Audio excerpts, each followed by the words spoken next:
với em. Trời ơi búp bê đẹp xinh chẳng còn đâu. Lần này em không được như xưa, không được cứ như búp bê mà phải bung vần bê làm tay và hai cánh tay yêu mềm. Bọn con trai thì kêu rằng em con trai mà trông như búp bê, bản thân thì không còn ai nhận ra em.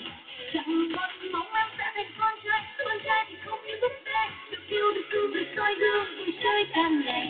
Tình anh không mong là ai, búp bê con trai ngộ ghê, nhưng được làm mình hạnh phúc thì hơn.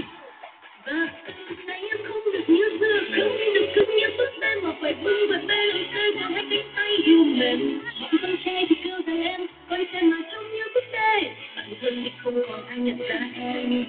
Chẳng còn mong em sẽ thành con trai thì không như búp bê, được yêu được cưng được soi gương vui chơi càng ngày.